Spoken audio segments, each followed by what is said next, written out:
प्रणाम, मैं हूँ मैथिली। स्वागत है आप सभी का मेरे इस विशेष श्रृंखला में, जिसमें मैं रामचरितमानस का पाठ कर रही हूँ और उनके भावार्थ भी सुना रही हूँ। मेरे पिछले कई वीडियोस में मैंने इनका गायन किया है। आज के एपिसोड में मैं दोहा नंबर 9 के आगे से उनका भावार्थ सुनाऊंगी, जो कि इस प्रकार है। एहि मह रघुपति नाम उदारा, अति पावन पुराण श्रुति सारा। मंगल भवन अमंगल हारी, उमा सहित जहि जपत पुरारी।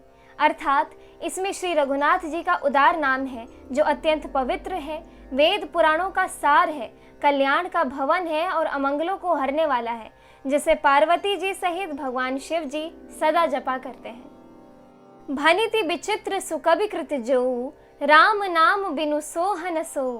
विधु बदनी सब भांति सवारी, सोहन बसन बिना वर नारी।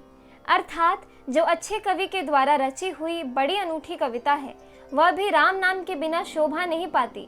जैसे चंद्रमा के समान मुख वाली सुंदर स्त्री सब प्रकार से सुसज्जित होने पर भी वस्त्र के बिना शोभा नहीं देती।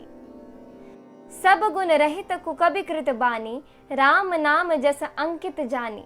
सादर कहीं सुनहि बुध ताहि, मधुकर सरिस संत गुणग्राही। अर्थात इसके विपरीत कुकवि की रची हुई सब गुणों से रहित कविता को भी राम के नाम एवं यश से अंकित जानकर बुद्धिमान लोग आदर पूर्वक कहते हैं और सुनते हैं, क्योंकि संत जन भौरे की भांति गुण ही को ग्रहण करने वाले हैं। यद्यपि कबित रस एकउ नाही, राम प्रताप प्रगट एहि माही। सोई भरोस मोरे मन आवा, केहि न सुसंग बड़प्पन पावा। अर्थात यद्यपि मेरी इस रचना में कविता का एक भी रस नहीं है, तथापि इसमें श्री राम जी का प्रताप प्रकट है। मेरे मन में यही एक भरोसा है, भले संग से भला किसने बड़प्पन नहीं पाया। धूमऊ तजई सहज करुआई, अगरु प्रसंग सुगंध बसाई। भनिति भदेश वस्तु भली करनी, राम कथा जग मंगल करनी। अर्थात धुआं भी अगर के संग से सुगंधित होकर अपने स्वाभाविक कड़ुएपन को छोड़ देता है। मेरी कविता अवश्य भद्दी है, परंतु इसमें जगत का कल्याण करने वाली राम कथा रूपी उत्तम वस्तु का वर्णन किया गया है। इससे यह भी अच्छी ही समझी जाएगी। छंद। मंगल करनी कलिमल हरनी, तुलसी कथा रघुनाथ की। गति कूर कविता सरित की, ज्यों सरित पावन पाथ की। प्रभु सुजस संगति भनिति भल होई ही, सुजन मन भावनी। भव अंग भूति मसान की, सुमिरत सुहावनी पावनी। अर्थात तुलसीदास जी कहते हैं कि श्री रघुनाथ जी की कथा कल्याण करने वाली और कलयुग के पापों को हरने वाली है। मेरी इस भद्दी कविता रूपी नदी की चाल पवित्र जल वाली नदी यानी गंगा जी के चाल की भांति टेढ़ी है। प्रभु श्री रघुनाथ जी के सुंदर यश के संग से यह कविता सुंदर तथा सज्जनों के मन को भाने वाली हो जाएगी। शमशान की अपवित्र राख भी श्री महादेव जी के अंग के संग से सुहावनी लगती है और स्मरण करते ही पवित्र करने वाली हो जाती है। दोहा संख्या 10 क। प्रिय लागिहि अति सब ही मम, भनिति राम जस संग। दारु विचारु की करई कोऊ, बंदिय मलय प्रसंग। अर्थात श्री राम जी के यश के संग से मेरी कविता सभी को अत्यंत प्रिय लगेगी। जैसे मलय पर्वत के संग से काष्ठ मात्र यानी चंदन बनकर वंदनीय हो जाता है, फिर क्या कोई काठ की तुच्छता का विचार करता है। दोहा संख्या 10 ख। श्याम सुरभि पय बिसद अति, गुनद करहि सब पान। गिरा ग्राम्य सिय राम जस, गावहि सुनहि सुजान। अर्थात श्यामा गौ काली होने पर भी उसका दूध उज्जवल के समान बहुत गुणकारी होता है, यही समझकर सब लोग उसे पीते हैं। इसी तरह गवारू भाषा में होने पर भी श्री सीताराम जी के यश को बुद्धिमान लोग बड़े चाव से गाते हैं और सुनते हैं। मणि मानिक मुकुता छवि जैसी, अहि गिरि गज सिर सोहन तैसी। नृप किरीट तरुणी तनु पाई, लहहि सकल शोभा अधिकाई। अर्थात मणि, मानिक और मोती की जैसी सुंदर छवि है, वह सांप, पर्वत और हाथी के मस्तक पर वैसी शोभा नहीं पाती। राजा के मुकुट और नव युवती स्त्री के शरीर को पाकर ही यह सब अधिक शोभा को प्राप्त होते हैं। तैसे ही सुकवि कबित बुध कहहि, उपजहि अनत अनत छवि लहहि। भगति हेतु विधि भवन बिहाई, सुमिरत सारद आवति धाई। अर्थात इसी तरह बुद्धिमान लोग कहते हैं कि सुकवि की कविता भी उत्पन्न और कहीं होती है और शोभा अन्यत्र कहीं पाती है। अर्थात कवि की वाणी से उत्पन्न हुई कविता वहां शोभा पाती है जहां उसका विचार, प्रचार तथा उसमें कथित आदर्श का ग्रहण और अनुसरण होता है। कवि के स्मरण करते ही उसकी भक्ति के कारण सरस्वती जी ब्रह्मालोक को छोड़कर दौड़ी आती हैं। रामचरित सर बिनु अनहवाए, सो श्रम जाई न कोटि उपाय। कवि कोविद अस हृदय विचारी, गा वहीं हरि जस कलि मलहारी। अर्थात सरस्वती जी की दौड़ी आने की वह थकावट रामचरित रूपी सरोवर में उन्हें नहलाए बिना दूसरे करोड़ों उपायों से भी दूर होती है। कवि और पंडित अपने हृदय में ऐसा विचार कर कलयुग के पापों को हरने वाले श्री हरि के यश का ही गान करते हैं। कीन्हे प्राकृत जन गुण गाना, सिर धुनि गिरा लगत पछिताना। हृदय सिंधु मति सीप समाना, स्वाति शारदा कहीं सुजाना। अर्थात संसारी मनुष्यों का गुणगान करने से सरस्वती जी सिर धुनकर पछताने लगती हैं कि मैं क्यों इसके बुलाने पर आई। बुद्धिमान लोग हृदय को समुद्र, बुद्धि को सीप और सरस्वती को स्वाति नक्षत्र के समान कहते हैं।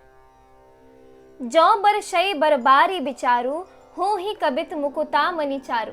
अर्थात इसमें यदि श्रेष्ठ विचार रूपी जल बरसता है तो मुक्तामणि के समान सुंदर कविता होती है। दोहा संख्या 11। जुगति बेधि पुनि पोहियहि, रामचरित बरताग। पही रही सज्जन बिमल उर, शोभा अति अनुराग। अर्थात उन कविता रूपी मुक्तामणियों को युक्ति से बेध कर फिर रामचरित्र रूपी सुंदर तागे में पिरोकर सज्जन लोग अपने निर्मल हृदय में धारण करते हैं, जिससे अत्यंत अनुराग रूपी शोभा होती है। वे आत्यांतिक प्रेम को प्राप्त होते हैं। जो जन में कलिकाल कराला, कर तब बायस बेश मराला। चलत कुपंथ बेद मग छाड़े, कपट कलेवर कलिमल भाड़े। अर्थात जो कराल कलयुग में जन्मे हैं, जिनकी करनी कौवे के समान है और वेश हंस का है, जो वेद मार्ग को छोड़कर कुमार्ग पर चलते हैं, जो कपट की मूर्ति और कलयुग के पापों के भाड़े हैं। बंचक भगत कहाई राम के, किंकर कंचन कोह काम के। तिन्ह मह प्रथम रेख जगमोरी, धींग धर्म ध्वज धन धक धोरी। अर्थात जो श्री राम जी के भक्त कहलाकर लोगों को ठगते हैं, जो धन यानी लोभ, क्रोध और काम के गुलाम हैं, और जो धींगा धींगी करने वाले, धर्म ध्वजी यानी धर्म की झूठी ध्वजा फहराने वाले, दंभी और कपट के धंधों का बोझ ढोने वाले हैं, संसार के ऐसे लोगों में सबसे पहली मेरी गिनती है। जो अपने अवगुण सब कहूँ, बाढ़ई कथा पार नहीं लहूँ। ताते मैं अति अलप बखाने, थोरे महु जानी हहीं सयाने। अर्थात यदि मैं अपने सब अवगुणों को कहने लगूं तो कथा बहुत बढ़ जाएगी और मैं पार नहीं पाऊंगा। इससे मैंने बहुत कम अवगुणों का वर्णन किया है। बुद्धिमान लोग थोड़े ही में समझ लेंगे। समुझ विविधि विधि बिनती मोरी, को न कथा सुनि देई ही खोरी। ए तेहु पर करी हहीं जे असंका, मोहि ते अधिक ते जड़ मति रंका। अर्थात मेरी अनेकों प्रकार की विनती को समझकर कोई भी इस कथा को सुनकर दोष नहीं देगा। इतने पर भी जो शंका करेंगे वे तो मुझसे भी अधिक मूर्ख और बुद्धि के कंगाल हैं। कभी न हो नहीं चतुर कहावो, मति अनुरूप राम गुण गावो। कहाँ रघुपति के चरित अपारा, कहाँ मति मोरी निरत संसारा। अर्थात मैं ना तो कवि हूँ न चतुर कहलाता हूँ, अपनी बुद्धि के अनुसार श्री राम जी के गुण गाता हूँ। कहाँ तो श्री रघुनाथ जी के अपार चित्र, कहाँ संसार में आसक्त मेरी बुद्धि। जे ही मारुत गिरि मेरु उड़ाही, कहूँ तूल के ही लेखे माही। समुझत अमित राम प्रभुताई, करत कथा मन अति कदराई। अर्थात जिस हवा से सुमेरु जैसे पहाड़ उड़ जाते हैं, कहिए तो उसके सामने रुई किस गिनती में है। श्री राम जी के असीम प्रभुता को समझकर कथा रचने में मेरा मन बहुत ही हिचकता है। दोहा संख्या 12। सारद शेष महेश विधि, आगम निगम पुराण। नेति नेति कही जासु गुना, करहि निरंतर गान। अर्थात सरस्वती जी, शेष जी, शिव जी, ब्रह्मा जी, शास्त्र, वेद और पुराण, ये सब नेति नेति कहकर पार नहीं पाकर ऐसा नहीं कहते हुए सदा जिनका गुणगान किया करते हैं। सब जानत प्रभु प्रभुता सोई, तदपि कहे बिनु रहा न कोई। तहाँ वेद अस कारण राखा, भजन प्रभाव भांति बहु भाखा। अर्थात यद्यपि प्रभु श्री रामचंद्र जी की प्रभुता को सब ऐसी अकथनीय ही जानते हैं, तथापि कहे बिना कोई नहीं रहा। इसमें वेद ने ऐसा कारण बताया है कि भजन का प्रभाव बहुत तरह से कहा गया है।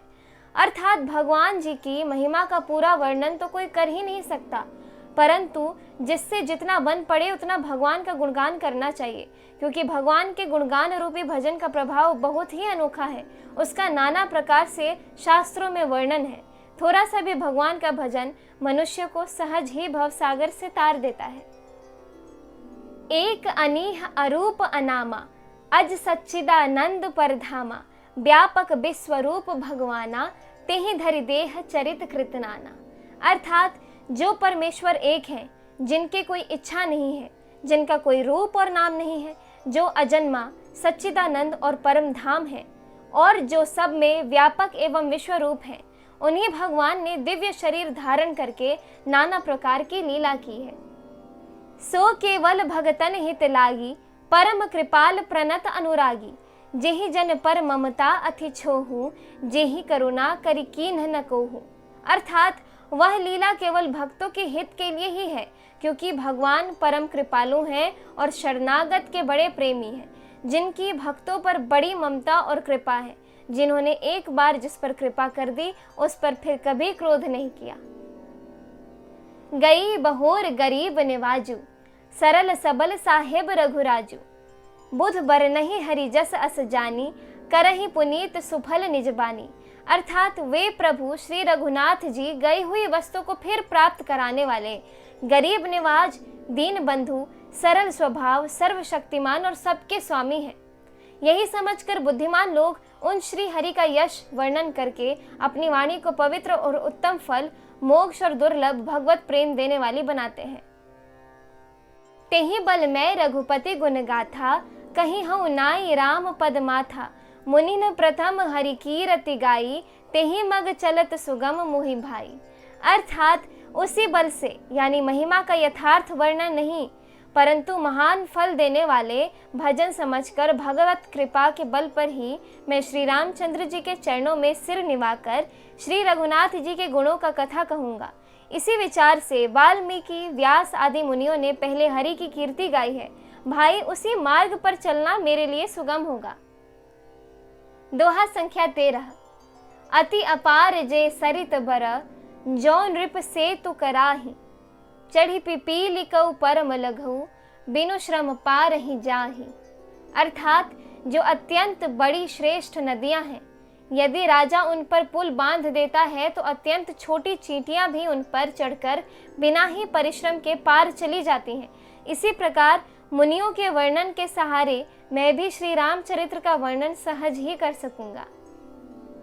आज के एपिसोड में इतना ही। आगे की कथा सुनने के लिए कृपया मेरे चैनल से जुड़े रहें। धन्यवाद।